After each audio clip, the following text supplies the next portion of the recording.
ဒုက္ခချုပ်ငြိမ်းရန်နိလန်းရှာခြင်းကြောင့်တရားဒေသနာတော်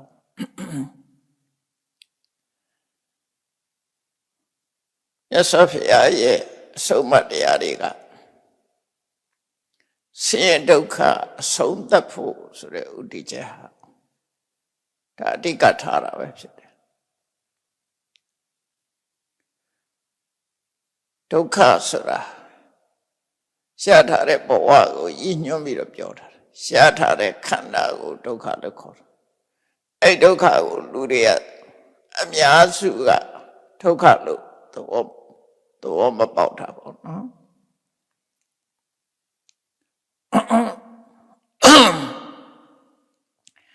တပည့်စကြာဟောတော့ငါလည်းပဲမြတ်စွာဘုရားကသစ္စာ၄ပါးကိုရှင်းပြတဲ့အခါမှာဒုက္ခသစ္စာလို့ဆိုတော့ရှင်းပြတော့ဒုက္ခ၈မျိုးဒုက္ခမျိုးမျိုးရှင်းပြတဲ့တည်းပဲသာတိပိဒုက္ခစရာပိဒုက္ခပရဏပိဒုက္ခအပိယဟိတပြောကောဒုက္ခပိဝေပြောကောဒုက္ခယမိစ္ဆာနာလဝတိတံပိဒုက္ခအဲ့ဒုက္ခတွေကိုရှင်းပြပြီးတော့တန်ခိတ်တေနပိစုပါရနက္ခန္တာပိဒုက္ခဆိုအဲ့ဒီမှာရှေ့ပိုင်းကဒုက္ခတွေကတော့လူတွေဟာတွေ့ကြုံခံစားရတဲ့အခါမှာဒုက္ခမှန်တတိပြုမိကြတယ်ပေါ့ဒုက္ခမှန်တတိမပြုမိတာဘာလို့ဆိုရင်ဥပါဒณะခန္ဓာ၅ပါးရှားထားတာဥပါဒณะခန္ဓာဆိုတာတဏှာဒိဋ္ဌိရဲ့အာယုံဖြစ်တဲ့ခန္ဓာလို့ဆိုလိုတယ်တဏှာဒိဋ္ဌိဖြင့်ဆွဲလန်းအပ်တဲ့ခန္ဓာအဲ့တော့လောကိခန္ဓာခန္ဓာဆိုတာကတော့ရှုခန္ဓာပတ္တိယတော့လောကီပဲဝေဒနာကြတော့လောကုတ္တရစိတ်မှာရှိတဲ့ဝေဒနာရှိတယ်လောကီစိတ်မှာရှိတဲ့ဝေဒနာရှိတယ်ဥပါဒณะခန္ဓာလို့ပြောလို့ရှိရင်လောကီစိတ်မှာရှိတဲ့ဝေဒနာကိုသာယူရတယ်နောက်တင်ညာဆိုတဲ့အခါမှာလည်းပဲလောကီစိတ်မှာရှိတဲ့တင်ညာနဲ့လောကုတ္တရစိတ်မှာရှိတဲ့တင်ညာလောကီစိတ်မှာရှိတဲ့တင်ညာခန္ဓာကိုပဲယူရတယ်သင်္ခါရဆိုတဲ့နေရာမှာလည်းပဲလောကီစိတ်မှာရှင်တဲ့စေတသိက်တွေရှိတယ်လောကုတ္တရစိတ်မှာရှင်တဲ့ဒီနေရာမှာလောကီမှာရှင်တဲ့စေတသိက်တွေကိုသာယူရတယ်ဝိညာဉ်နဲ့ခန္ဓာဆိုတဲ့နေရာမှာလောကီစိတ်81လောကုတ္တရာစိတ်8ခုလို့ရှိတဲ့ထဲမှာလောကီစိတ်81ကိုသာလေယူတာဆိုလိုတာကပုရုဇဉ်အနေနဲ့လောကုတ္တရာခန္ဓာတွေလောကုတ္တရာခန္ဓာဆိုတာဝေဒနာတင်ညာသင်္ခါရဝိညာဉ်လောကုတ္တရာပိုင်းဆိုင်ရာခန္ဓာအဲ့ဒီနာခန္ဓာ၄ပါးကလောကီနဲ့လည်းဆိုင်တယ်လောကုတ္တရာနဲ့ဆိုင်တယ်လောကုတ္တရာပိုင်းကြတော့လက်လန်းမမီဘူးကိုယ်တဏ္ဍဝဖြစ်တော့လက်လန်းမမီဘူးမမီတော့အဲ့ဒါတဏှာနဲ့ဒိဋ္ဌိနဲ့ဆွဲလန်းစရာအကြောင်းမရှိဘူးတဏှာဒိဋ္ဌိရဲ့အာယုံမဖြစ်နိုင်ဘူးဘာလို့လဲဆိုသိမှမသိတာကိုသိတဲ့အရာမဟုတ်ဘူးမသိတဲ့အရာမှာတဏှာနဲ့ဒိဋ္ဌိနဲ့တဏှာနဲ့လိုချင်တတ်မဲ့မှုဒိဋ္ဌိနဲ့မာရွေနဲ့အမြင်နဲ့ဆွဲလန်းမှုဆိုမဖြစ်နိုင်ဘူးအဲဒါကြောင့်မို့တန်ခိတ်တေနပိစုပါရနက္ခန္ဓာဥပါဒณะခန္ဓာလို့ပြောလိုက်တယ်ပိစဥပါဒณะခန္ဓာအဲ့ဒီဥပါဒณะခန္ဓာသည်တဏှာဒိဋ္ဌိဆိုတဲ့တဏှာဆိုတာကလိုချင်တာတတ်မဲ့တာနှစ်သက်တာဒိဋ္ဌိဆိုတာငါလို့အထင်မှားတာတတ္တဝါလို့အထင်မှားတာအဟမမပေါ့နော်ငါလို့ဆွဲလန်းတာကငါလို့ထင်မှတ်တာကတဏှာငါဟာလို့ဆွဲလန်းတာကတဏှာအဲ့တော့ဒိဋ္ဌိငါလို့ဆွဲမှတ်တာကဒိဋ္ဌိငါဟာလို့ဆွဲလန်းတာကတဏှာအဲ့ဒီတဏှာနဲ့ဒိဋ္ဌိရဲ့ဆွဲလန်းရာအာယုပြုဖြစ်တဲ့ ခန္ဓာ၅ပါးကိုဥပါဒณะခန္ဓာလို့ခေါ်တယ်နော်အာယုံဖြစ်လို့ဥပါဒณะခန္ဓာဆိုလို့ရှိရင်အဲ့ဒီလောကီခန္ဓာဟာမြတ်စွာဘုရားတဏ္ဍာမှာလည်းရှိတယ်ယဟနာတွေတဏ္ဍာမှာလည်းရှိတယ်သမ္မာပုထုဇဉ်ပုဂ္ဂိုလ်ရဲ့တဏ္ဍာမှာလည်းရှိတယ်မြတ်စွာဘုရားရဲ့ယုတ်ခန္ဓာရူပခန္ဓာဆိုတော့စိတ်ကတော့ကုန်မသိနဲ့မြတ်စွာဘုရားရဲ့ရူပခန္ဓာဒါတဏှာဒိဋ္ဌိရဲ့ဆွဲလန်းရဖြစ်တယ်ဒိဋ္ဌိအမြင်နဲ့လေမာရင်ဆိုမြင်တယ်မြတ်စွာဘုရားရဲ့ခန္ဓာအပေါ်မှာပုရိသေပုဂ္ဂိုလ်တရားအနေနဲ့ဆွဲလန်းတယ်ဒိဋ္ဌိအနေနဲ့လည်းဆွဲလန်းတယ်တဏှာအနေနဲ့လည်းဆွဲလန်းတယ်ဒါကြောင့်မို့မြတ်စွာဘုရားခန္ဓာပဲဖြစ်စေတဏှာဒိဋ္ဌိနဲ့ဆွဲလန်းရာအာယုံဖြစ်တဲ့ခန္ဓာမှန်သမျှဥပါဒณะခန္ဓာလို့ခေါ်တာဥပါဒณะခန္ဓာသို့တော့မြတ်စွာဘုရားရဲ့ခန္ဓာမှာတဏှာနဲ့ဒိဋ္ဌိတော့မရှိဘူးပုရုဇဉ်တွေရဲ့ခန္ဓာကြတော့တဏှာဒိဋ္ဌိလည်းရှိတယ်တဏှာဒိဋ္ဌိရဲ့အမြင့်မှားရာဆွဲလန်းရာလည်းဖြစ်တယ်နှမျိုးမြတ်စွာဘုရားခန္ဓာကတော့တဏှာဒိဋ္ဌိတော့မရှိဘူးသို့တော့တခြားပုဂ္ဂိုလ်တွေရဲ့တဏှာဒိဋ္ဌိနဲ့ဆွဲလန်းစရာဖြစ်တယ်ဒါကြောင့်မြတ်စွာဘုရားကိုကြည့်ပြီးတော့ရှင်ဝကလိလိုပုဂ္ဂိုလ်မျိုးဟာမြတ်စွာဘုရားရုပ်ဆင်းကိုဆွဲလန်းပြီးတော့နေတာနောက်ဘိက္ခုနီမလေးတူစရဏဇတ်ကိုဟောတဲ့အခါမှာလည်းဘိက္ခုနီမလေးတူကမြတ်စွာဘုရားရုပ်ဆင်းပေါ်မှာဆွဲလန်းတယ်အများသောအားဖြင့်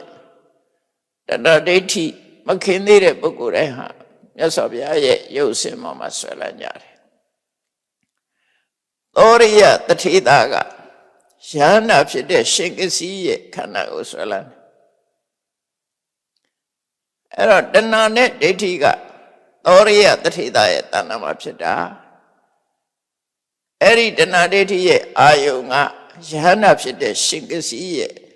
အရှင်ရုပ်ရူပါနော်ရုပ်ခန္ဓာပဲဖြစ်တယ်အဲ့တော့ယန္နာရဲ့ရုပ်ခန္ဓာကလည်းပဲတခြားပုဂ္ဂိုလ်ရဲ့တဏှာဒိဋ္ဌိတို့ရဲ့ဆွဲလန်းရဖြစ်တယ်ဒါကြောင့်မို့လို့ဥပါဒณะခန္ဓာလို့ဆိုလို့ရတယ်ပေါ့ဥပါဒရဲ့အာယုံဖြစ်တယ်သို့တော့ဥပါဒရဲ့တရားတော့မဖြစ်တော့ဘူးသူတို့ကတမ္မာပုထုဇဉ်တွေကြတော့ကိုယ့်ကိုယ်လည်းပြန်ဆွဲလန်းတယ်ကိုယ့်ရုပ်ကိုယ်လည်းကိုယ်ပြန်ဆွဲလန်းတယ်ကိုယ့်ရုပ်ကိုယ်လည်းပြုတ်တယ်အဲ့တော့ကိုယ့်ကိုယ်လည်းဆွဲတယ်သူများကိုလည်းဆွဲတယ်ယန္နာပုဂ္ဂိုလ်တွေကြတော့ကိုဟာကိုလည်းမဆွဲဘူးသူများပေါ်လည်းမဆွဲတော့ဘူးသို့တော့သူများကကိုပေါ်မှာဆွဲတယ်ဆွဲလန်းတယ်အဲ့ဒါကြောင့်ဘုလို့ဥပါဒณะခန္ဓာလို့ပြောလိုက်တာနော်အဲ့တော့ဒီနေ့မြတ်စွာဘုရားကဟောတဲ့သုတ်တံလေးတစ်ခုဒုက္ခချုပ်ငြိမ်းရနိလန့်ရှာခြင်းမြတ်စွာဘုရားရဲ့တရားတော်တွေဟာအခုပြောတဲ့ဒုက္ခချုပ်ငြိမ်းရဆိုပဲဒုက္ခလဲအဓိကဒုက္ခပဲဒုက္ခလဲလို့ဆိုတန်ခိတ်တေနပစ္စုပါရနခန္ဓာဒုက္ခဥပါဒณะခန္ဓာဆိုတဲ့ဒုက္ခခန္ဓာဆိုတဲ့ဒုက္ခအဲ့ဒီဒုက္ခချုပ်ငြိမ်းဖို့ဆိုတာပုရုဇဉ်တွေကခန္ဓာ၅ပါးနဲ့ယက်တည်နေကြတာလေသရဝါဆိုတဲ့ခန္ဓာ၅ပါးရထားတာအဲ့ရထားတဲ့ခန္ဓာ၅ပါးပြောလို့တာကခန္ဓာ၅ပါးဆိုတဲ့ဒုက္ခချုပ်ငြိမ်းရနိလန့်ရှာရမယ်ဘာလို့နိလန့်ရှာလဲဆိုဒီခန္ဓာရှိနေရင်ဆဲဒုက္ခပြောဆုံးလဲကြောင်းမှာပဲဖြစ်တယ်ခန္ဓာရှိနေသမျှတဏှာဖြစ်တဏှာထဲမှာဖြစ်ပြီးတော့ဆဲဒုက္ခတွေနဲ့ချုပ်ကြတယ်မြတ်စွာဘုရားတောင်မှခန္ဓာရှိလို့ကြုံရတာ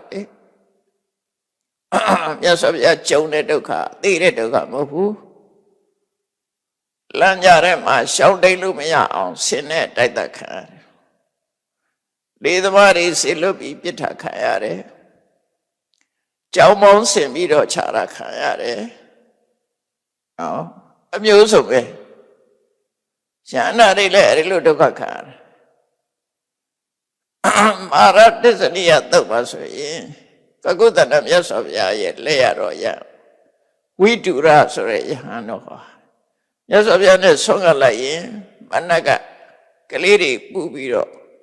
ခဲနဲ့ပေါက်လို့ခေါင်းကွဲသွားတာတောင်ခံရတယ်ဒါယဟန္တာပုဂ္ဂိုလ်ကြီးပဲနော်အဲ့တော့လောကထဲမှာဒုက္ခဆိုတာအမျိုးဆုံးခံရတယ်အဲ့ဒါဘာလို့ခံရလဲခန္ဓာရှိနေခန္ဓာရှိနေတဲ့သမျှဒုက္ခတော့ခန္ဓာရှိတဲ့တည်းမှာဒုက္ခကိုရှောင်တိတ်လို့မရနိုင်ဘူးအဲ့ဒါကြောင့်ခန္ဓာမရှိအောင်လှုပ်ခြင်းဟာ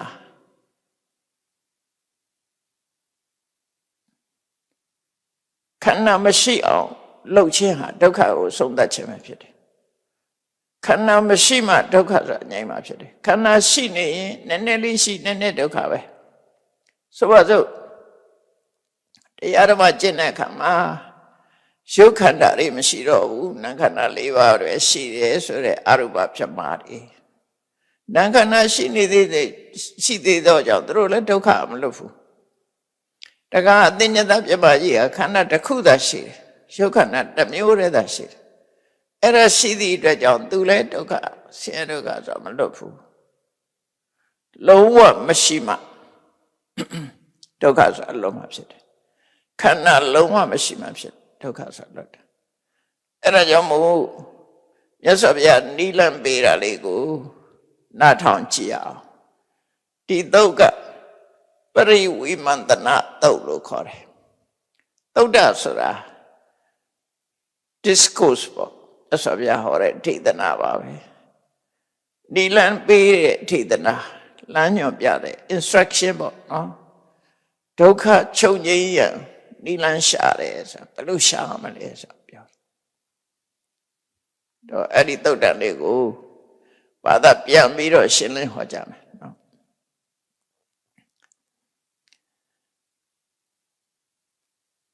ထုံးစံတိုင်းရှင်အနန္ဒာကအေဝမေတုတန်နဲ့ပြန်ပြီးတော့ပြောထားတဲ့သုတ်တန်ဖြစ်တယ်ရသော်ဗျာသာဝတိမြို့စီတော်ကြောင့်နာရဝိန္ဒတိရဲ့အယံမှာတရင်သုတ်နေတယ်အဲ့ဒီချိန်မှာတရားပွဲတစ်ခုမှာယဟန်တွေကိုဟောခဲ့တဲ့သုတ်တန်ပဲလားမြတ်စွာဘုရားကစတင်ပြီးတော့မေးလိုက်တယ်ရရှိတရားဟောတယ်ဆိုတာတရားကြီးပဲဟောတာမဟုတ်ဘူးနော်ပိဋကကိုမိကုံးလေးထုတ်ပြီးတော့အဖြေရှင်းပေးတာမြတ်စွာဘုရားအဲ့တော့ယဟန်တွေကိုစပြီးတော့တရားဟောတော့ခိတ္တဝတ္တနုခောဘိက္ခဝေဘိက္ခုပရိဝိမန္တမာနောပရိဝိမန္တေယသဗ္ဗသောသမ္မဒုက္ခခိအတ္တ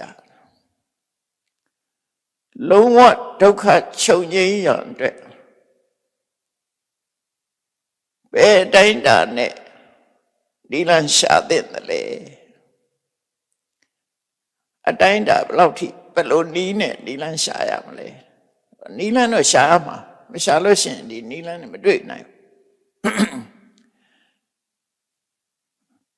ဒုက္ခချုပ်ငြိမ်းရာဒုက္ခချုပ်ငြိမ်းရာမှန်ကန်သောနည်းဖြင့်ဒုက္ခမှန်သမျှလုံးဝချုပ်ငြိမ်းရာနိလန်းကိုဘယ်လိုရှာမလဲပရိဝိမန္တနာဆိုတာစူးစမ်းလေ့လာတာနော်ဆင်ញင်သုံးသပ်တာစူးစမ်းလေ့လာတာကြောင်းရှာတာသူတည်တနာလောက်တာလို့ဆိုလို့တယ်ပေါ့ပရိဝိမန္တဝိမန္တဆိုတာမိမန္တပဲမိမန္တဆိုတာစူးစမ်းတာလေ့လာတာအကြောင်းရှာတာအသိပညာနဲ့စူးစမ်းရှာဝေတာလောကီကိစ္စတွေမှာလည်းပဲ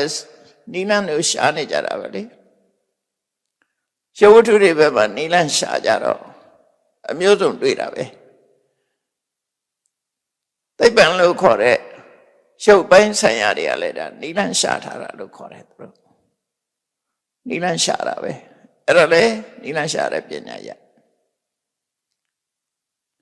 အဲ့ဒီရုပ်ပိုင်းဆိုင်ရာတွေမှာနိလန်းရှာတယ်လို့ပဲ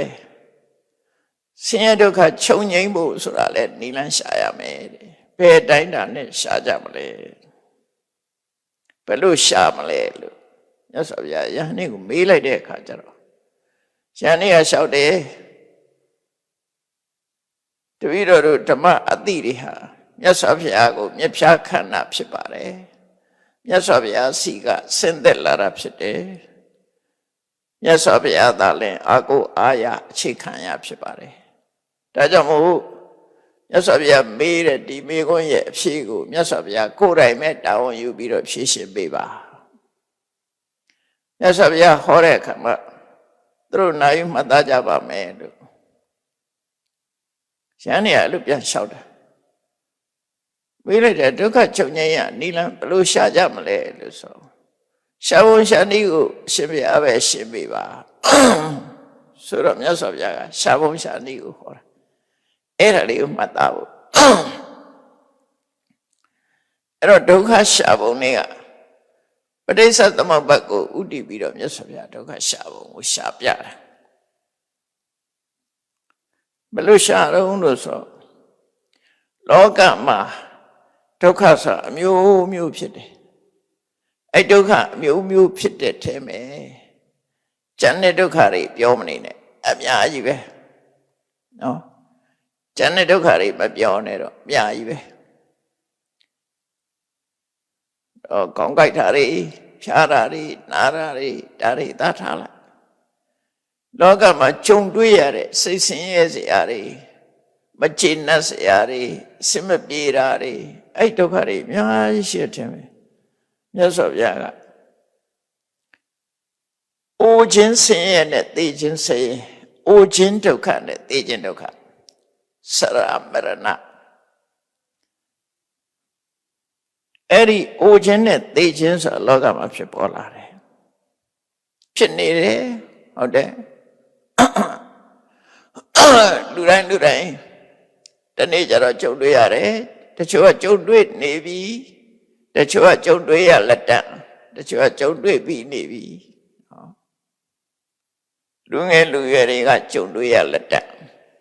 အသက်ရှင်နေသေးတဲ့လူတွေကမရဏဒုက္ခကြုံတွေ့ရလက်တန့်လူပြိုသေးတဲ့ပုဂ္ဂိုလ်တွေကစရဒုက္ခကိုကြုံတွေ့ရလက်တန့်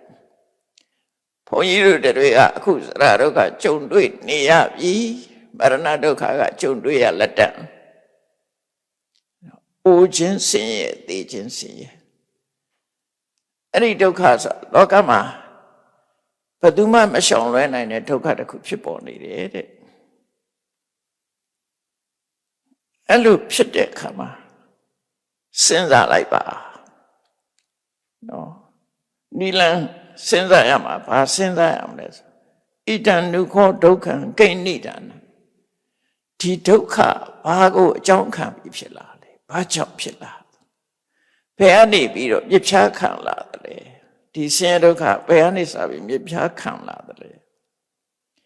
ဘာရှိနေလို့ဒီအိုခြင်းဆင်းရဲသိခြင်းဆင်းရဲဆိုဒုက္ခဖြစ်နေရတာလဲ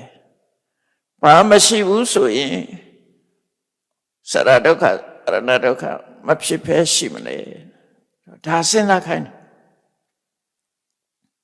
စဉ်းစားခိုင်းတာနော်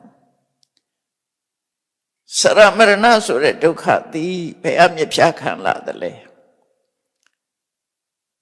ဘာရှိနေလို့စရမရဏဒုက္ခရှိနေရတာလဲ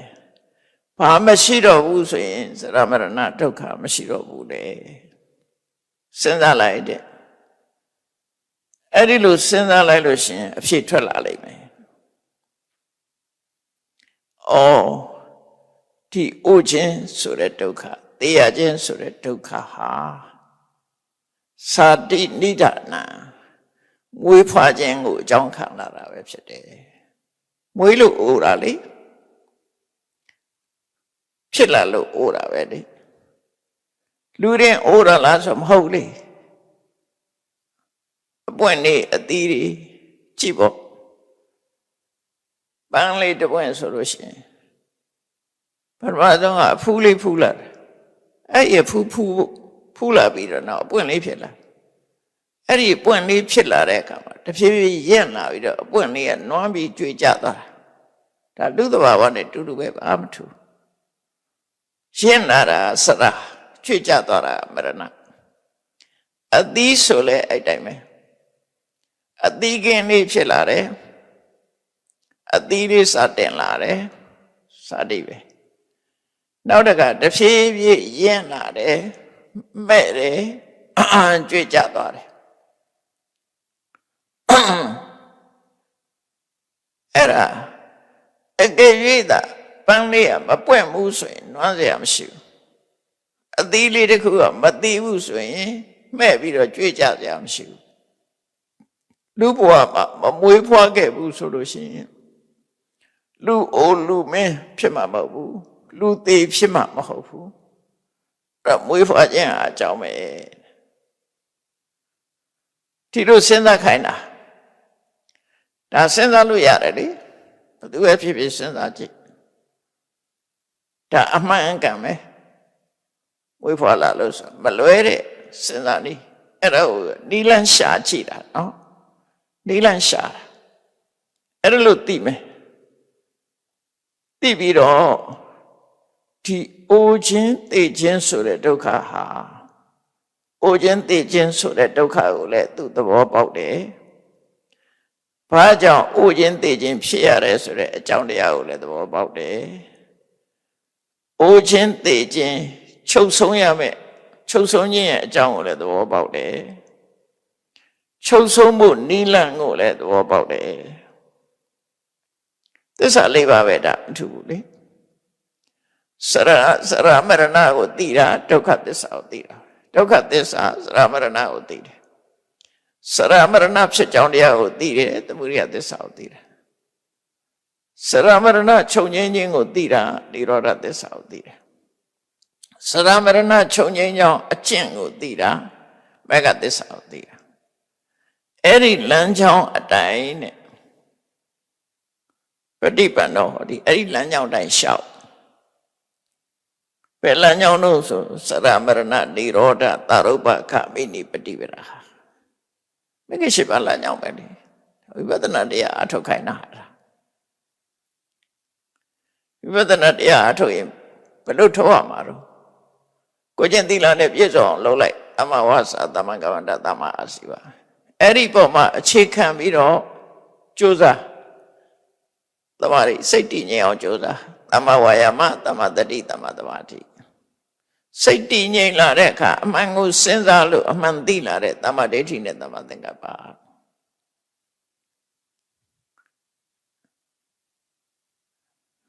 အဲ့တော့မဂ္ဂင်၃ပါးကိုအခြေခံပြီးတော့မဂ္ဂင်၅ပါးနဲ့အလုပ်လုပ်ခိုင်းတာအဲ့ဒါကိုမြတ်စွာဘုရားကဟောလိုက်တာတထာပฏิပန္နောသဟောတိအဲ့ဒီလမ်းကြောင်းတိုင်းရှောက်ရမယ်ဘာစရမရဏချုပ်ကြောင်းစရမရဏချုပ်ရာစရမရဏချုပ်ငြိမ်းမှုသို့ဆက်ရောက်နိုင်တဲ့အကျင့်လမ်းကြောင်းအဲ့ဒီလမ်းတိုင်းသွားတဲ့အနုဓမ္မစာရီအဲ့ဒီလမ်းကြောင်းပေါ်ကိုရောက်စေနိုင်တဲ့အကျင့်တရားတွေကိုကျင့်အဲ့ဒီလိုကျင့်ခြင်းဟာဒုက္ခချုပ်ငြိမ်းရာဒီလမ်းပဲဖြစ်တယ်ဒီလမ်းကိုဆောင်ရွက်ခြင်းပဲဖြစ်တယ်ချမ်းဖို့ရတာအဲ့တော့ဒုက္ခချုပ်ခြင်းလို့ရှိရင်အဲ့ဒီနိလန့်ရှိတယ်အဲ့ဒီနိလန့်တိုင်းသွားလို့ပြောတာအမသတိပ္ပဏတော့မှလည်းဧကယနောယံဘိက္ခုတကြောင်ဤသောလမ်းဆိုတာဒီလမ်းပဲလေမဂ္ဂသစ္စာလမ်းတိုင်းသွားလို့ပြောတာအဲ့တန်ချင်းအနုဓမ္မစာရီနိဗ္ဗာန်တရားနဲ့လျော့ကန်တဲ့အကျင့်ကိုကျင့်လျော့ကန်တဲ့အကျင့်နေဆိုတာဘာတော့ဆိုလို့ရှိရင်ကိရိတာတွေဖြစ်မဲ့ဟာမဖြစ်အောင်လုပ်ပေါ့ဆိုလိုတာကိရိတာမဖြစ်အောင်တာမယ်အမှန်တရားသိရှိနားလည်အောင်ကျင့်သုံးမယ်အဲ့တော့သမ္မာဒိဋ္ဌိဖြင့်သဘာဝတရားအမှန်ကိုသိမယ်သမ္မာသင်္ကပ္ပဖြင့်အမှန်သိအောင်ကြိုးစားစဉ်းစားမယ်သမ္မာဝါယာမဖြင့်အမှန်သိဖို့အတွက်ကြိုးစားမယ်သမ္မာတတိကအမှန်သိဖို့အာယုံကိုရယူပေးမယ်သမ္မာသမာဓိကအမှန်သိဖို့အာယုံပေါ်မှာစုစိုက်ထားမယ်အဲ့ဒီမဂ္ဂင်၅ပါးနဲ့အလုပ်လုပ်ပါလို့ပြောတာအလုပ်လုပ်လိုက်လို့ရှင်အဲ့ဒါဒီအိုခြင်းသိခြင်းဆိုတဲ့ဆင်းရဲဒုက္ခချုပ်ဖို့အတွက်သွားနေတဲ့လမ်းကြောင်းပဲဖြစ်တယ်ကျင့်သုံးနေခြင်းပဲဖြစ်တယ်လို့ဆိုဒါတခု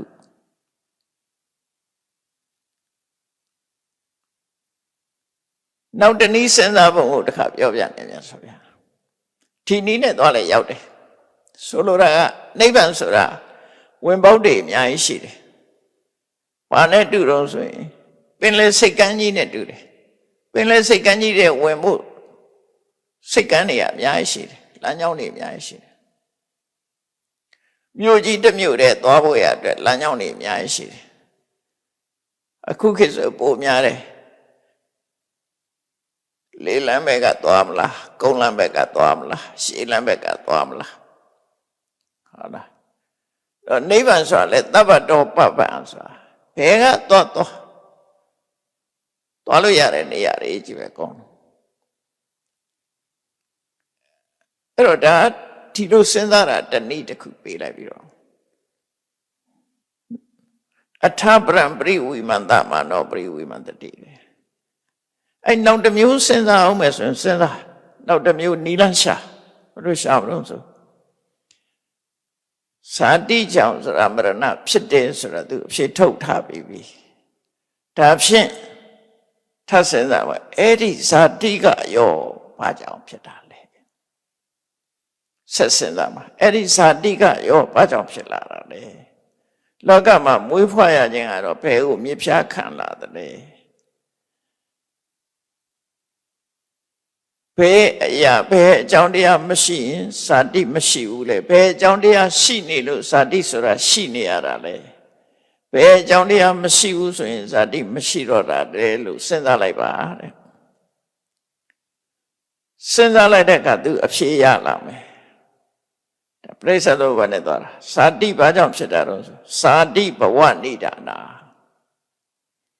ကမ္မဘဝဆိုတဲ့ကံတရားတွေကိုအခြေခံလိုက်တာပဲကံတရားတွေကိုမြစ်ဖြားခံပြီးတော့မွေးဖွားခြင်းဆိုတာဖြစ်လာတာကံရှိနေလို့ဖြစ်ရတယ်ပေါ့ဘဝနိဒာနာဘဝသမုဒယဘဝဇာတိကဘဝပပဝကမ္မဘဝကိုအခြေခံပြီးတော့ဇာတိဆိုတာဖြစ်တာတဲ့ဘဝေတတိဇာတိဟောတိကမ္မဘဝရှိနေရင်ကံတရားတွေရှိနေရင်ဇာတိဆိုတဲ့မွေးဖွားခြင်းရှိမှာပဲဘဝေအတ္တိဇာတိနာဟောတိကမ္မဘဝမရှိတော့ဘူးကံမရှိတော့ဘူးဆိုရင်မွေးဖွားခြင်းဆိုတာမရှိဘူးဒီနေရာမှာမတူကွဲပြားမှုရှိတယ်ဘုရားရဲ့တရားတော်ကသဘာဝတရားကိုပဲလက်ညှိုးထိုးထားတယ်အကြောင်းရှာထားတာအကြောင်းရှာတာသဘာဝတရားပဲတခြားဘာသာတွေကဟိုရှိတုန်းကတည်းကရှိတဲ့ဘာသာဣတရနိမနဝါဒဆိုရှေးတုန်းကရှိတဲ့ဘာသာတရားပါတော့ဘုရားသခင်ဖန်ဆင်းမှုဆိုတာကိုအကြောင်းရှာတယ်နော်ဘုရားဝါဒမှာအဲ့ဒီအကြောင်းရှာနေမပါဘူးအဲ့ဒါကိုလက်ခံမထားဘူးနော်နောက်တနည်းကအတိတ်ကလှုပ်ခဲ့လို့ဆိုတဲ့အကြောင်းကိုလည်းမြတ်စွာဘုရားမရှာဘူးနောက်တစ်ခုကအကြောင်းပဲဖြစ်တယ်လို့ပြောတဲ့အကြောင်းလည်းမရှာဘူးအကြောင်းသုံးမျိုးရှိတယ်လောကမှာဘာသာဝါဒအရာကွဲပြားမှုအကြောင်းသုံးမျိုးရှိတယ်ဘာကြောင့်ဖြစ်လာသလဲဘာကြောင့်မွေးလဲဆိုရင်ဘုရားသခင်ဖန်ဆင်းလို့ဒါအကြောင်းတစ်ခုနောက်တစ်ယောက်ကတော့အတိတ်ကလှုပ်ခဲ့လို့ဒါအကြောင်းတစ်ခုနောက်တစ်ယောက်ကအကြောင်းရှာတာမဟုတ်ဘူးသူဖြစ်ချင်လို့ဖြစ်တာဘာအကြောင်းကြောင့်မှမရှိဘူးခေါင်းချောက်ခံပြီးမစင်စားဘူးသူကအဲ့ဒီသုံးမျိုးဟာမမှန်ကန်တဲ့အကြောင်းတွေလို့ဝိသမဟေတုလို့ခေါ်တယ်မှန်ကန်မှုမရှိတဲ့အတွေ့တွေအမြင်တွေဖြစ်တယ်အဲ့တော့အကြောင်းဆိုတာရှိရမယ်အဲ့ဒီအကြောင်းဘာလဲဇာတိရဲ့အကြောင်းဒီကမ္မဘဝသာလည်းဖြစ်တယ်ကံရှိလို့မြတ်စွာဘုရားအကြောင်းရှာပြတာနော်အဲ့ကြတော့ဒီပုဂ္ဂိုလ်ဟာဇာတိဆိုတာဘာလဲဆိုတာလည်းသိတယ်ဇာတိဖြစ်ကြောင်းတရားကဘာလဲဆိုတာလည်းသိသွားဇာတိဖြစ်ကြောင်းတရားဘဝလေဟုတ်လားဇာတိဆိုတာကိုလည်းသိတယ်ဇာတိဖြစ်ကြောင်းတရားဆိုတာကိုလည်းသိတယ်ဇာတိချုပ်ကြောင်းတရားဆိုတာဘဝချုပ်ရင်ဇာတိချုပ်တယ်အဲ့တော့ချုပ်ကြောင်းတရားကိုလည်းသိတယ်ဇာတိချုပ်ကြောင်းကိုရောက်စေနိုင်တဲ့ကျင့်စဉ်ကိုလည်းသိတယ်အဲ့ဒီကျင့်စဉ်လမ်းကြောင်းအတိုင်းလျှောက်တယ်ဒီတိုင်းလျှောက်တယ် အဲ့ဒါလျှောက်တဲ့ဆိုတာဝိပဿနာတရားအထုတ်တာခဏတော့ပဲနော်ဝိပဿနာတရားအထုတ်တယ်အဲ့ဒါဟာလည်းပဲတဲ့လုံးဝဒုက္ခချုပ်ငြိမ်းမှုအတွက်နိလန်းရှာခြင်းပဲဖြစ်တယ်လုံးဝချုပ်ငြိမ်းနိုင်တဲ့နိလန်းပဲဖြစ်တယ်အဲ့ဒါလို့သစ္စာပြဒီမှာဟောတာနော်ဒါတဏှိပြီးတော့ဗျာနောက်တခြားနည်းနဲ့စူးစမ်းအောင်မလားသူပြောတဲ့ဘဝဆိုတာကရောသူကသူဖြစ်လာမဟုတ်ဘူးဘဝကဘာကိုချိခံတာတော့လို့စဉ်းစားလိုက်တော့ဘဝဆိုတာဟာဥပါဒံကိုချိခံပြီးတော့ဖြစ်တာနော်အဲ့တော့အဲ့တဲ့တော့ဥပါဒံကိုချိခံပြီးဖြစ်တာဥပါဒံကိုမြစ်ဖြားခံတယ်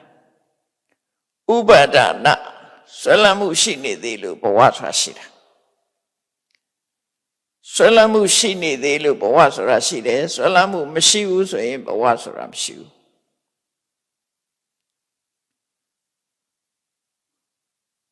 ဆိုတော့သူကဒါကိုရှင်းရှင်းကြီးသိပြီးတော့ရှင်းရှင်းကြီးသိပြီးတော့ဘဝဆိုတာကိုလည်းဘဝကိုလည်းသိတယ်ဘဝဖြစ်ကြောင်းတရားကိုလည်းသိတယ်ဘဝချုပ်ကြောင်းတရားကိုလည်းသိတယ်ဘဝချုပ်ရနိဗ္ဗာန်သို့ရောက်တဲ့ကျင့်စဉ်ကိုလည်းသိတယ်လို့သားတာနော်အဲ့လိုပဲတခါဆက်စဉ်းစားတယ်ဥပါဒံကရောဘာကိုမြစ်ဖြားခံလာတယ်လဲသူ့မှာလည်းအကြောင်းရှိရမယ်ဘာကိုမြစ်ဖြားခံလာတယ်ဆိုတော့ဒါပရိစ္ဆေသမုပ္ပါဒ်ပဲတဏှာကိုမြစ်ဖြားခံလာတာတဏှာရှိလို့ဥပါဒံရှိတာတဏှာမရှိရင်ဥပါဒံမရှိဘူးဒါကြောင့်သူတဏှာကိုလည်းသိတယ်တဏှာဖြစ်ကြောင်းတရားကိုလည်းသိတယ်တဏှာချုပ်ကြောင်းတရားကိုလည်းသိတယ်တဏှာချုပ်ဖို့ကျင့်စဉ်ကိုလည်းသိတယ်သိလို့အဲ့ဒီကျင့်စဉ်အတိုင်းလျှောက်လန်းတယ်ဒီနည်းနဲ့လည်းဆင်းရဲဒုက္ခကိုနော်ဒုက္ခကိုချုပ်ငြိမ်းမှုရအတွက်ကျင့်ဆောင်ခြင်းပဲဖြစ်တယ်ထို့တူပဲဒီတဏှာကရောဘာကြောင့်ဖြစ်တာတော့ဆက်စဉ်းစားတယ်ဝေဒနာရှိလို့ဖြစ်တာစိတ်ခံစားချက်ကြောင့်ဖြစ်လာတာအဲ့ဒီစိတ်ခံစားချက်ကရောဘာကြောင့်ဖြစ်တာတော့လို့ခြုံလိုက်မယ်ဆိုရင်တော့စိတ်ခံစားချက်ကဘာကြောင့်ဖြစ်တာတော့ဆိုဖတ်တာဆိုတာရှိလို့ဖြစ်တယ်ဖတ်တာကဘာကြောင့်ရှိတာတော့ဆိုအာရဏ6ပါးပေါင်းစုံပြီးလို့ဖြစ်တယ်အာရဏ6ပါးရှိလို့ဖြစ်တယ်ဒါဖြင့်အာရဏ6ပါးကဘာကြောင့်ဖြစ်တာတော့ဆိုနန်းနေယုတ်တိရှိလို့ဖြစ်တာနန်းယုတ်ကဘာကြောင့်ဖြစ်တုံးဆိုတော့ပရိသေဝိညာဉ်စိတ်လေးရှိလို့ဖြစ်တာဒါပရိသေစိတ်ဝိညာဉ်စိတ်လေးကဘာကြောင့်ဖြစ်တာတော့ဆိုသင်္ခါရကြောင့်ဖြစ်တာကံတရားတွေကြောင့်ဖြစ်တာဟောကံဘက်ကိုပြန်ရောက်လာပြုပြင်အထုံးမှုဆိုတဲ့သင်္ခါရတွေကြောင့်ဖြစ်တာအဲ့ဒီသင်္ခါရဆိုတဲ့ပြုပြင်အထုံးမှုကံတရားတွေကဘာကြောင့်ဖြစ်တာတော့ဆိုအဝိဇ္ဇာကြောင့်ဖြစ်တာအဝိဇ္ဇာရှိလို့သင်္ခါရရှိနေတာအဝိဇ္ဇာမရှိရင်သင်္ခါရမရှိဘူးနော်အဝိဇ္ဇာမရှိရင်သင်္ခါရမရှိဘူးဒါကြောင့်မို့သူဟာအဝိဇ္ဇာကိုလည်းသိတယ်ဒါဒုက္ခကိုသိတာဆိုအဝိဇ္ဇာကိုသိတယ်သိခြင်း၄မျိုးအဝိဇ္ဇာကိုလည်းသိတယ်အဝိဇ္ဇာဖြစ်ကြောင်းတရားကိုလည်းသိတယ်အဝိဇ္ဇာချုပ်ကြောင်းတရားကိုလည်းသိတယ်အဝိဇ္ဇာချုပ်ရာနိဗ္ဗာန်သို့ရောက်ကြောင်းကျင့်စဉ်ကိုလည်းသိတယ်အဲ့ဒီကျင့်စဉ်အတိုင်းလည်းပဲရှောက်လန့်ပြီးတော့ကျင့်ကြံကြကိုအထုတ်တယ်အဲ့ဒီလိုအထုတ်ခြင်းဟာ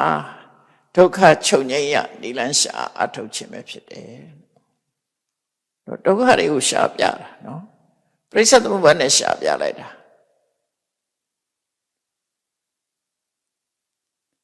အဲ့ထဲမှာဖန်ဆင်းရှင်ဆိုမှာပါအတိတ်ဘဝလုတ်ခဲ့တယ်ဆိုမှာပါနော်အကြောင်းမရှိဘဲနဲ့ဖြစ်တယ်ဆိုတာလည်းမပါမှန်ကန်တဲ့အကြောင်းတစ်ခုပြပေးတာဒီဒါရှိလို့ဒါရှိရတယ်ဆိုတာဣဗတမိတတိဣရံဟောတိဒါရှိလို့ဒါရှိတာဒီအကြောင်းတွေရှိလို့ဒီအကျိုးရှိတာဣမတဥပ္ပါဒဣရံဥပ္ပစ္စတိဒါဖြစ်လို့ဟောဖြစ်တာ မှန်တယ်လေဘယ်နေရာပဲကြည့်ကြည့်ဆိုရစို့မိထွန်းထားတယ်လျှက်စစ်မိရှိတယ်လျှက်စစ်မိရှိလို့အလင်းရောင်ရှိတာနော်လျှက်စစ်မိရှိလို့အလင်းရောင်ရှိတာလျှက်စစ်မိမရှိရင်အလင်းရောင်မရှိဘူးလျှက်စစ်မိနဲ့ပတ်သက်တာပေါ့နော်မိရှိလို့အလင်းရောင်ရှိတာမိမရှိရင်အလင်းရောင်မရှိဘူးနေရှိလို့အလင်းရောင်ရှိတယ်နေမရှိရင်အလင်းရောင်မရှိဘူးအကြောင်းဆိုတာနေရာတိုင်းမှာရှိတယ်ပေါ့သူကလည်းသူအဲ့ဒါလို့အကြောင်းတရားကိုအလေးနဲ့ထားပြီးတော့ရှုထောင့်၄ခုနဲ့အချက်၄ချက်နဲ့စဉ်းစားတာအကြောင်းတရားကိုသိအောင်လုပ်ရမယ်အကြောင်းတရားရဲ့အကြောင်းကိုလည်းသိအောင်လုပ်ရမယ်အကြောင်းတရားချုပ်ကြောင်းကိုလည်းသိအောင်လုပ်ရမယ်အဲ့ဒီချုပ်စေနိုင်တဲ့ကျင့်စဉ်ကိုလည်းသိအောင်လုပ်ရမယ်သိပြီးအဲ့ဒီကျင့်စဉ်လမ်းကြောင်းအတိုင်းရှောက်လန်းရမယ်ဒါဟာဒုက္ခချုပ်ငြိမ်းမှုအတွက်နိလန်းရှာခြင်းပဲဖြစ်တယ်အဲ့ဒီမှာမြတ်စွာဘုရားကပရိစ္ဆေသမုပ္ပါဒ်နဲ့အခုလိုစဉ်းစားဆင်ញင်သုံးသပ်ပြီးတဲ့အခါမှာပြောတော့အဝိဇ္ဇာကတောယံဘိက္ခုပုရိသပုဂ္ဂလောအဝိဇ္ဇာဖြစ်ပြီဆိုရင်နော်အဝိဇ္ဇာဆိုတာဘာလို့လှုပ်တဲ့နာနဲ့မလှုပ်တဲ့နာအမှန်မသိခြင်းအမှန်တရားကိုမသိခြင်းရှင်းရှင်းပြောလိုက်လို့ရှိရင်ဘာလှုပ်တဲ့လဲဘာမလှုပ်တဲ့ဘူးမသိဘူးလူတွေကမသိဘူးအခုတော့သင်လေးသိနေတာဘုရားဟောတာလို့သိတာဘုရားဟောတာတဲ့တရားတွေနာဘူးလို့သိတာအနှုတ်မဆိုသိကိုမသိတာဒါနော်အဲ့ဒါကြောင့်မသိတာလှုပ်တဲ့နာနဲ့မလှုပ်တဲ့နာအကြောင်းတရားကိုမသိတာအဲ့ဒီမသိတဲ့အဝိဇ္ဇာလွှမ်းမိုးထားတဲ့ပုဂ္ဂိုလ်တယောက်ဟာသူစိတ်ကူးရတဲ့အတိုင်းကောင်းတာလည်းလုပ်တယ်ကောင်းတာလုပ်လို့ရှိရင်ကောင်းတဲ့ကုသိုလ်ကြောင့်ကောင်းတဲ့ဝိညာဉ်ဖြစ်သွားတယ်ကောင်းတဲ့ဘဝရောက်သွားတယ်အမှန်မသိတော့မကောင်းတာကိုကောင်းထင်ပြီးတော့လှုပ်လိုက်တယ်ဘာမှပြည့်မရှိဘူးမကောင်းတာကိုလှုပ်သည့်အတွက်ကြောင့်မကောင်းတာကိုအကြောင်းပြုပြီးတော့ဖြစ်ပေါ်လာတယ်မကောင်းတဲ့ဝိညာဉ်စိတ်ဖြစ်လာတယ်ဘဝတစ်ခုရလာတယ်လို့သူပြောတာအကျိုးကအဲ့ဒါမကောင်းတာဖြစ်လာတခါဒီတုံလုံးမှုကင်းတဲ့ဒီနေရာမှာသူကပုံညာပြီးသင်္ခါရအပုံညာပြီးသင်္ခါရအနိစ္စပြီးသင်္ခါရဆိုအခွဲရှိတယ်နော်ပုံညာပြီးသင်္ခါရဆိုတာဘယ်ဟာကိုပြောတာတုံးဆိုရင်မဟာကုသိုလ်စိတ်၈ခုရဲ့ရူပဝဆရာကုသိုလ်စိတ်၅ခုရဲ့အဲ့ဒီ73ခုကိုပုံညာပြီးသင်္ခါရအဲ့ဒီမှာရှိတဲ့စေတနာကိုပုံညာပြီးသင်္ခါရလို့ခေါ်တယ်အပုံညာပြီးသင်္ခါရဆိုတာအကုသိုလ်စေတသိက်12ခုမှာရှင်းနေတဲ့စေတနာ12ခုကိုပြောတာအရာလို့ပြောလိုက်တော့ကောင်းတာလုပ်တယ်မကောင်းတာလုပ်တယ်ပေါ့နော်တေချာခွဲလိုက်တဲ့အခါကျတော့ပုံညာဆိုတာ73ခုအပုံညာဆိုတာ12ခုအနိစ္စဆိုတာကျတော့ရှုပ်တရားမပါတော်သည်နန္တရားတက်တက်တာဖြစ်တယ်အရူပဝဆရာကုသိုလ်၄ခုစေရနာ၄ခုအဲ့ဒီစေရနာ၄ခုကိုအနိစ္စလို့ခေါ်တယ်တုံလုံးမှုမရှိဘူးပို့ပြီးတော့တည်ငြိမ်နေအနိစ္စပြီးသင်္ခါရလို့ခေါ်တယ်အဲ့ဒါလုပ်လို့ရှိရင်အရူပဘုံရောက်တယ်မြတ်စွာဘုရားကလူတွေသိတဲ့ဟာတယ်မဟုတ်ဘူးအကုန်လုံးလောကမှာရှိတာအကုန်ခြုံဟောလိုက်တာဘုံဘဝ32ပုံနဲ့ရှင်းပြီးတော့ဟောတာဒါနော်ကုသကံအကုသကံကုသကံကို2မျိုးခွဲလိုက်တယ်ကာမဝဆရာကုသကံနဲ့ရူပဝဆရာကုသကံက1မျိုးအရူပဝဆရာကုသကံကို1မျိုးနောက်အကုသက1မျိုးဆို3မျိုးခွဲဟောတာအဲ့လိုအမှန်မသိတာကိုအကြောင်းပြုပြီးတော့အဲ့တော့သမထကျင့်တာရောအမှန်မသိဘူးလားဘလို့အမှန်မသိတာလဲအရူပဘုံရောက်ဖို့ဆိုတာသူကအရူပဘုံဟာရှုံးမရှိသည့်အတွက်ကြောင့် ဒုက္ခမရှိတော့ဘူးဒီခန္ဓာကိုယ်ကြီးရှိနေလို့ဖြားတယ်နားတယ်ရှိနေတယ်ဒီယုတ်ခန္ဓာကိုယ်ကြီးမရှိတာကောင်းတယ်လို့တွေးထင်ခြင်းဟာအရူပဘုံအကောင်းတယ်လို့တွေးထင်တာဒါမှားရွံ့တဲ့အတွေးပဲအဝိဇ္ဇာကြောင့်အဲ့ဒါနဲ့အရူပဘုံရောက်ဖို့အတွက်သမထကျင့်စဉ်ကိုကျင့်တယ်အဲ့ဒီလိုတွေးရကွာမှားနေတယ်ဘာလို့လဲဆိုရင်ဒုက္ခရှိနေတယ်လေတော့အကောင်းဆုံးဘုံကိုထင်ပြီးတော့လုပ်တာပေါ့ဒါကြောင့်အဲ့ဒါလည်းပဲဒီတန်တရားစေဝံကမလွတ်ဘူးလေအဲ့ဒီလိုသူကအမှန်မသိတာဒုက္ခကိုဒုက္ခလို့ထင်တာမလွတ်မြောက်တာကိုလွတ်မြောက်တယ်လို့ထင်တာတော့ထာဝရကောင်းကင်ဘုံရောက်သွားရင်တို့ကမောမနာမသိလို့ဒါအမှန်မသိလို့ပြောနေတာဘဝဟာဖြစ်လာပြီဆိုဘယ်ဘဝပဲဖြစ်ဖြစ်သိမှာပဲဘဝဆိုတာမှန်ရင်ဘယ်ဘဝဖြစ်ဖြစ်သိမှာပဲအဖြစ်ရှိတာမှန်တယ်အပြည့်ရှိမယ်ဒါနိယမတော်တရားကြီးပဲမွေးရင်သိမှာပဲနော်လုံးဝမမွေးမှသိမှာဘယ်မှကိုမဖြစ်တော့ဘူးဆိုမှပဲဖြစ်သေးတယ်ဆိုရင်ပြည့်အောင်မှာပဲအဖြစ်ရှိရင်ပြည့်ရှိမယ်အစာရှိရင်ဆုံးရှိမယ်အသက်ရှိရင်ကြာရှိမယ်အလားရှိရင်ပြန်ရှိမယ်ဒါတွေကရှောင်လွဲလို့မရတဲ့အရာတွေပဲဖြစ်တယ်အဲ့ဒါကိုအတက်ရှိပြီးအကြမရှိဘူးလို့ထင်နေတာမွေးပြီးထာဝရလို့ထင်နေတာကအဝိဇ္ဇာမှမသိကြလို့ဆိုတယ်နော်အဲ့ဒီအဝိဇ္ဇာကြောင့်လှုပ်ပြီးလှုပ်ရကုသကနေလှုပ်လိုက်တဲ့အခါမှာဘဝမျိုးစုံဖြစ်လာတယ်တဲ့အဲ့ဒီအဝိဇ္ဇာကို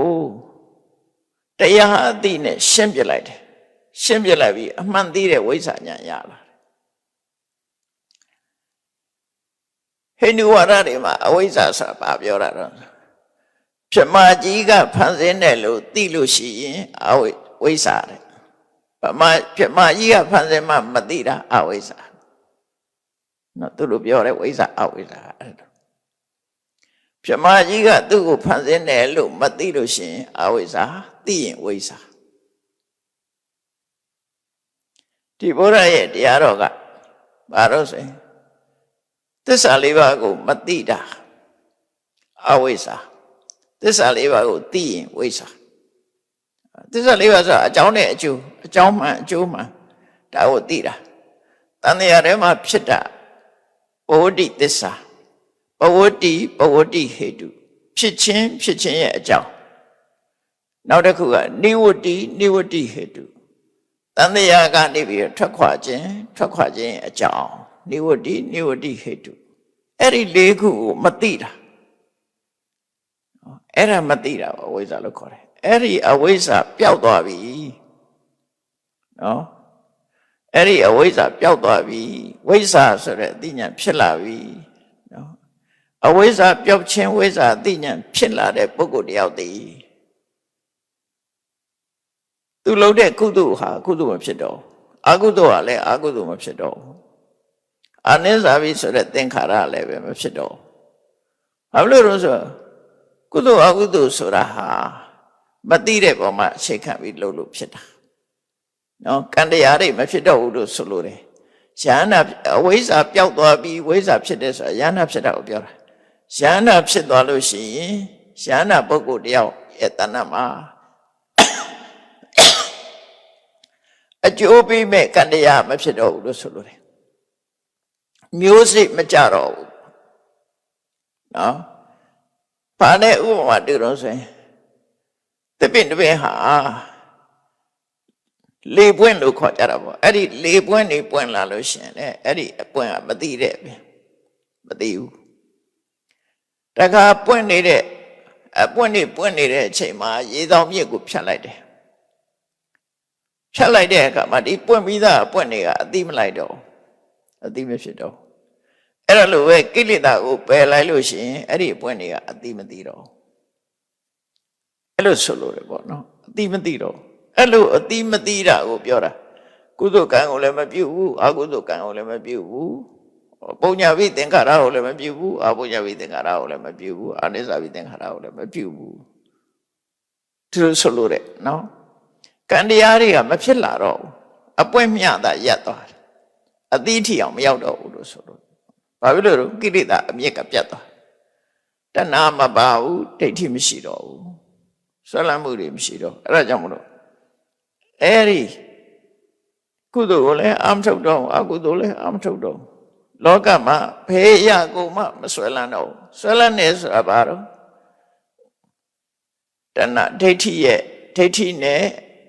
မာယွင်းသွားမြင်တယ်တဏှာနဲ့ငါဟာလို့မြင်တယ်ဒိဋ္ဌိကတရဝါလို့မြင်တာငါလို့မြင်တာသူတော်ဘာလို့မြင်တာဒိဋ္ဌိငါဟာသူဟာလို့မြင်တာကတဏှာအဓိကအဲ့ဒီဟာပဲတဏှာနဲ့ဒိဋ္ဌိပဲပြုလုပ်သူရှိတယ်လို့မြင်ဒိဋ္ဌိရဲ့မြင်သူ့ရဲ့ပြုလုပ်မှုလို့ပြောပြန်လို့ရှိရင်တဏှာရဲ့အမြင်နော်အဲ့တော့တဏှာနဲ့ဒိဋ္ဌိဟာအဓိကဥပါဒံပဲအဲ့ဒီဥပါဒံကင်းသွားတယ်တဲ့ဥပါဒံကင်းလို့ရှိရင်တဏှာလည်းမရှိတော့ဘူးမာယွင်းနဲ့အမြင်လည်းမရှိဘူးဆိုဘယ်တော့မှမကြောက်ကြတော့ဘူးပူလောင်တာကြောက်ကြတာစိတ်ညစ်တာဒါတခုမှမရှိတော့ဘာလို့ဆိုလိုချင်တာမှတခုမှမရှိဘူးလိုချင်မှုကိုကြောင်ပြုတ်ပြီးတော့စိတ်ပင်ပန်းမှုဆောင်ဖြစ်တော့အပရိတတံပစ္စတိညေဝပရိနိဗ္ဗာယတိကြောင်ကြမှုကင်းသွားတဲ့အခါမှာသူစိတ်ထဲမှာလုံးဝငြိမ်းချမ်းသွားတယ်လုံးဝငြိမ်းချမ်းသွားတယ်ခိနဇာတိသူနောင်ဘဝဖြစ်ဖို့အကြောင်းတရားတွေကုန်သွားပြီဆိုတာသိတယ်ဝိသိတံဗြဟ္မစရိယံသူဗြဟ္မစရိယကိုအောင်မြင်စွာကျင့်သုံးပြီးပြီဆိုတာသိတယ်ကတံကရဏီယံလှုပ်ရှားတွေလှုပ်ပြီးပြီဆိုတာသိသွားတယ်နာပရံဣဋ္ဌတယနောက်အတွက်နောက်ဒီတဏှာကလွတ်ဖို့အလုပ်ကိုသူလှုပ်ရှားမလို့တော့ဘူးပြီးသွားပြီလို့ဆိုတယ်အဲ့ဒီအတိကိုရသွားတယ်ဒါယဟန္တာဖြစ်သွားတာကိုပြောပြတာနော်အဲ့ဒီလိုယဟန္တာပုဂ္ဂိုလ်တယောက်ဟာမြတ်စွာဘုရားဆက်ဟောတာအဲ့ဒီလိုယဟန္တာပုဂ္ဂိုလ်တယောက်ဟာအသက်ထင်ရှားရှိနေသေးတဲ့ဆိုရင်သောဒုက္ခစေဝေဒနာဝေရတိသာအနိစ္စတိပါဇာနာတိယဟန္တာပုဂ္ဂိုလ်ဟာစိတ်ခံစားမှုရှိသလားရှိတယ်နော်သူကအစဉ်ပြေတဲ့တတ်တာတဲ့ခံလို့ကောင်းတဲ့ဒုက္ခဝေဒနာကိုခံစားမဲ့ဆိုရင်အဲ့ဒီဒုက္ခဝေဒနာပေါ်မှာသူ့ရဲ့မြင်ကပါတော့ဆိုဩဒါတခဏပဲထာဝရမဟုတ်ဘူးအကြောင်းပေါ်လို့တခဏလေးဖြစ်တာပဲဩဒုက္ခဝေဒနာကိုအနိစ္စတိပါဇာနာတိဖြစ်ပြီးပြတ်သွားမဲ့ဟာပဲဒီလိုပဲမြင်လိုက်တယ်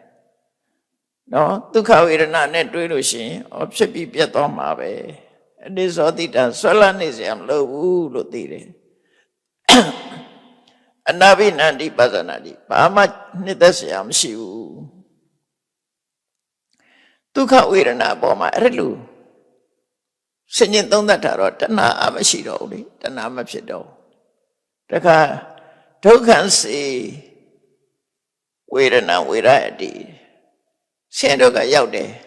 ယန္တာဆိုဆင်းဒုက္ခရောက်ပါရောက်တယ်ယန္တာလည်းထိခိုက်ပြီးတယ်ဆိုလို့ရှိရင်နာမှာပဲလေခန္ဓာကိုယ်ကဒုက္ခဝေဒနာခလုတ်တဲ့ရင်နာမှာပဲကွဲတယ်ပြဲတယ်ဆိုလည်းနာမှာပဲအယိုးကျိုးရင်လည်းနာမှာပဲချော်လဲရင်လည်းနာမှာပဲအလုံးပူရဲဆိုရင်ပူတဲ့ဒုက္ခခံရမှာပဲအေးရင်လည်းအေးတဲ့ဒုက္ခခံရမှာပဲအဲ့ဒုက္ခဝေဒနာတွေဖြစ်လာတဲ့အခါမှာယန္တာပုဂ္ဂိုလ်ကပါသည်သာအနိစ္စတိပါဇာနာတိဒီဒုက္ခဖြစ်တာဆိုတော့လေထာဝရမဟုတ်ဘူးတခဏပဲလို့သိလိုက်တယ်အနိစ္စတိတာဆွဲလန်းထားဖို့မဟုတ်ဘူးဆိုတော့လည်းသိလိုက်တယ်အနဘိနန္တိတာရှင်းတဲ့ဆရာလို့လည်းမဟုတ်ဘူးလို့လည်းသိလိုက်တယ်အဲ့ဒါလိုပဲအဒုက္ခမဒုက္ခစေဝေဒနာဝေရတိအဒုက္ခမဒုက္ခဆိုတာဒုက္ခလို့လည်းခံစားတာမဟုတ်ဘူးဒုက္ခလို့လည်းခံရခက်တာမဟုတ်ဘူးနှစ်ခုကြာဒါမသိတာမထင်ရှားတဲ့ခံစားမှုလို့ပြောတာဒါတွေကအများကြီးပဲဖြစ်တာပဲလေလူတွေကဒုက္ခဖြစ်ရင်သိကြတယ်ဒုက္ခဖြစ်ရင်လည်းသိကြတယ်အဒုက္ခမဒုက္ခဖြစ်တဲ့အခါကျမသိဘူးမသိလိုက်ဘူးသူကသိမှမထင်ရှားတာမထင်ရှားဘူးမထင်ရှားတော့မသိဘူးမသိတော့မောဟဖြစ်တာပေါ့အဲ့ဒီမှာအဒုက္ခမဒုက္ခဖြစ်ရင်လည်းပဲအလွတ်မပေးဘူး အာနိစ္စာတိပါဇာနာတိမမြဲဘူးဆိုတော့သူကဆင်ញင်သုံးသပ်လိုက်နိုင်တယ်အနိစ္စောတိတာဆွဲလန်းထားဖို့မဟုတ်ဘူးအနာဘိနန္ဒိတာကျင့်တတ်ဖို့မဟုတ်ဘူးဆိုတာလည်းသိတယ်အဲ့တော့ယဟန္တာပုဂ္ဂိုလ်ဟာဒုက္ခခံစားလည်းပဲတဏှာနဲ့မတွဲတော့ခံစားမှုတက်တက်တာဖြစ်တယ်ဒုက္ခခံစားလည်းပဲဝေဒနာနဲ့ဒုက္ခခံစားလည်းပဲဒေါသနဲ့မပတ်သက်တော့ဘူးအဒုက္ခမဒုက္ခဝေဒနာခံစားလည်းပဲအဝိဇ္ဇာနဲ့မပတ်သက်တော့ဘူးဝိတံယုတ်တော့သူမှအကုသိုလ်တွေနဲ့တွဲလာတာမရှိတော့ဘူးလို့ပြောတာခံစားရုံတက်တက်ပဲသူခံစားနေတယ်ဝိတံယုတ်တော့ဝနာအဲ့တော့ဒါနဲ့ပတ်သက်ပြီးဟောတာလေးတွေရှိတယ်မြတ်စွာဘုရားလည်းမျက်စိရှိတယ်မျက်စိရှိတော့ကောင်းတာလည်းမြင်ရတယ်ဆိုတာလည်းမြင်ရတယ်အဲ့တော့ပုထုဇဉ်တွေမှာလည်းမျက်စိရှိတယ်ကောင်းတာလည်းမြင်တယ်ဆိုတာလည်းမြင်တယ်ဘာကွာလဲအဲ့တော့ပုထုဇဉ်တွေကကောင်းတာမြင်ရင်လောဘဖြစ်တယ်မကောင်းတာမြင်ရင်ဒေါသဖြစ်တယ်မြတ်စွာဘုရားကမြင်တာတက်တက်ပဲအကောင်းဆိုးဆိုတာကိုအကြောင်းပြုပြီးတော့လောဘဒေါသမဖြစ်တာအဲ့ဒါကွာခြားတယ်ဆိုတော့စိတ်ကဘလောက်တည်ငြိမ်နေတယ်ဆိုတာစဉ်းစားကြည့်လေဒုက္ခဝေဒနာခံစားလဲလောဘမဖြစ်ဘူးဒုက္ခဝေဒနာခံစားလို့လဲဒေါသမဖြစ်ဘူးအဒုက္ခမဒုက္ခဝေဒနာခံစားလို့လဲမသိတယ်ဆိုတာမဖြစ်ဘူးအလုံးအခံစားတယ်လုံးဝလွတ်နေအဲ့ဒီမှာမြတ်စွာဘုရားဆက်ဟောတယ်သောကာယပရိယန္တိကံဝေဒနာဝေရိယမနောကာယပရိယန္တိကဆိုတာမျက်စိနာနာလျှာကာယဆိုတဲ့ပင်စထွာရဆိုတာတက္က၅ပေါက်လူတွေရဲ့တဏ္ဍမှာကိုယ်ကာယနဲ့ပတ်သက်တဲ့တက္က၅ပေါက်ရှိတယ်မျက်စိတက္ကနာတက္ကနှာခေါင်းတက္ကလျှာတက္ကကာယတက္ကပေါ့တက္ကဆိုတာဝေဒနာထွက်တာမျက်စိကအဆင့်အာယုံကိလေသာဖြစ်တယ်ဒေါသဖြစ်တယ်လောဘဖြစ်တယ်နားကလည်းအတန်ကြပြီးလောဘဖြစ်တယ်ဒေါသဖြစ်နှာခေါင်းကအနံ့ရပြီးလောဘဒေါသဖြစ်တယ်လျှာကအယတခပြီးလောဘဒေါသဖြစ်တယ်ခန္ဓာကိုယ်အထိတွေ့ပြီးလောဘဒေါသဖြစ်တယ်အဲ့ဒီမှာမျက်စိကအဆင့်အာယုံမြင်ပြီးလို့ရှိရင်လေမြင်တဲ့အာယုံကကောင်းလို့ရှိရင်ဒုက္ခဝေဒနာဖြစ်တယ်မြင်တဲ့အာယုံကမကောင်းဘူးဆိုရင်ဒုက္ခဝေဒနာဖြစ်တယ်ဒုက္ခဖြစ်တာပဲနားကကြားလိုက်တယ်ကိုမကြိုက်တဲ့အတန်ဆိုရင်ဘာဖြစ်ဒုက္ခကိုကြိုက်တဲ့အတန်ဆိုဒုက္ခခြေနှက်တယ်နှာခေါင်းကအနံ့ကိုမကြိုက်တဲ့အနံ့ကြီးဆိုရင်ဒုက္ခဒေါသဖြစ်တယ်ကိုကြိုက်တဲ့အနံ့ဆိုရင်တဏှာဖြစ်ပြန်လျှာကစားတဲ့အခါမှာလည်းပဲမကြိုက်တဲ့အစားဆိုရင်တဏှာဒေါသဖြစ်တယ်ကြိုက်တဲ့အစားဆိုရင်လောဘဖြစ်ပြန်ခန္ဓာကိုယ်ကထိတွေ့တဲ့အခါမှာခန္ဓာရဲ့အထိတွေ့ဥမာမဲ့အေးတဲ့ဆောင်းရသည်မှာနှွေးတဲ့လေဝေါ်လိုက်လို့ရှိရင်ဟန်ကြပူတဲ့အချိန်မှဆိုရင်ဒုက္ခအဲ့ဒါပူတဲ့အချိန်မှအေးအကုန်လေးနဲ့နေလိုက်ရရင်ဒုက္ခဖြစ်ပြန်အဲ့ဒုက္ခဖြစ်တဲ့ပုံမှာလောဘဒေါသဖြစ်တာအဲ့ဒါကိုလည်းမဖြစ်တော့ဘူးအဲ့ဒါကိုယ်ကာယနဲ့ပတ်သက်တဲ့ပင်စဒွါရနဲ့ပတ်သက်တဲ့ဝေဒနာအထိကိုခံစားတဲ့အခါမှာလည်းပဲသဘောပေါက်တယ်ပေါ့စီဝိတပရိယန္တိကံဝေဒနာဝေရိယမနောစီဝိတပရိယန္တိကံဝေဒနာဝေရိယမတိပါစီဝိတပရိယန္တိကဝေဒနာဆိုမနောထွာရမှာဖြစ်တဲ့ဝေဒနာဒါမနောထွာရမှာဖြစ်တဲ့ဝေဒနာဟာမွေးကြတဲ့ဖြစ်လာတာသူကအရင်ဖြစ်တာနော်အရင်ဖြစ်ပြီးတော့ချုပ်တဲ့အခါကျတော့ဘဝတစ်ခုမှာစီဝိတပရိယန္တိကဆိုမနောထွာရကိုအခြေခံပြီးဖြစ်တဲ့ဟာကပရိသေရိစိတ်မှာကိုဖြစ်လာတယ်အဲ့ဒီဝေဒနာကနောက်ဆုံးမှာသုတိစိတ်မှာသူကအချုပ်ရဖြစ်ရသွားတယ်အဲ့မှာဝေဒနာရှိနော်ပရိသေရိတုန်းကပါလာတဲ့ဝေဒနာသည်သုတိစိတ်နဲ့ကြတော့ချုပ်ငြိမ်းသွားတယ်ကာယပရိယန္တိကဝေဒနာဆိုတာနောက်မှဖြစ်လာတာမျက်စိရှိလာတဲ့အခါမှာ ဒီဝေဒနာဖြစ်တယ်နားရှိလာတဲ့အခါမှာအတန်နဲ့ကြားပြီးဖြစ်ဝေဒနာဖြစ်တယ်နှာခေါင်းရှိလာတဲ့အခါမှာအနတ်နဲ့ဖြစ်တယ်လျှာရှိလာတဲ့အခါမှာအရသာပေါ်မှာဖြစ်လာတယ်ကိုယ်ကာယရှိတဲ့ပုံမှာကာယပေါ်မှာဖြစ်တယ်သူကနောက်မှဖြစ်တယ်နောက်မှဖြစ်ပေမဲ့လို့အရင်ချုပ်သွားတယ်ဆိုလိုတာကမျက်စိနာနာလျှာကာယနဲ့ဆက်သက်ပြီးဖြစ်တဲ့ဝေဒနာကတစ်ခုစိတ်ထဲမှာဖြစ်တဲ့ဝေဒနာကဒီစိတ်အတွေးနဲ့ဖြစ်တဲ့ဝေဒနာတစ်ခုလို့အဲ့လိုနှစ်ခုမှတ်ထားမျက်စိမှာဖြစ်တဲ့ဝေဒနာကအရင်ချုပ်တယ်ကိုယ်ကာယမှာဖြစ်တဲ့ဝေဒနာကအရင်ချုပ်တယ်ဆိုတာမျက်စိအားကောင်းနေတဲ့အချိန်မှဆိုရင်ပို့ပြီးတော့ထင်ရှားတယ်အသက်20 30မျက်စိအားကောင်းတယ်လောဘဖြစ်လဲ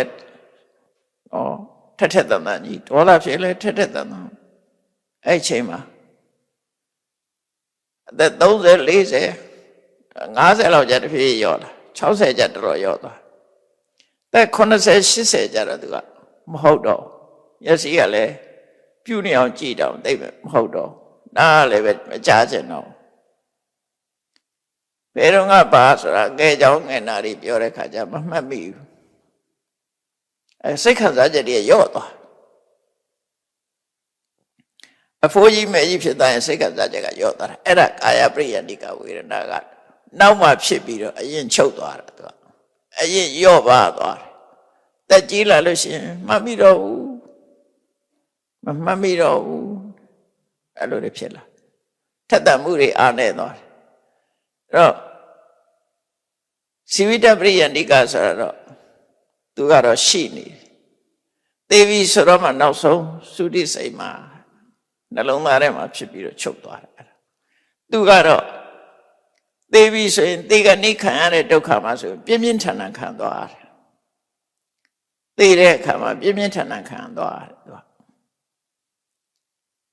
လျှော့ပါမသွားဘူးပြင်းပြင်းထန်ထန်ခံသွားတယ်နောက်ဆုံးခံသွားတာအဲ့ဒါနှလုံးသားထဲမှာနောက်ဆုံးတည်ရှိပြီးတော့ငြိမ့်သွားတယ်အဲ့ဒါတွေကိုသိတော့ကာယတဗေဒဥဒ္ဒံစီဝိတပရိယဒနာဣတိဝသဘောယန္နာပုဂ္ဂိုလ်တယောက်ဟာပြိဋိဘံသံဃာနီမှာအဲ့ဒီစီဝိတပရိယတိကဆိုဝေဒနာကိုခံစားပြီးတဲ့နောက်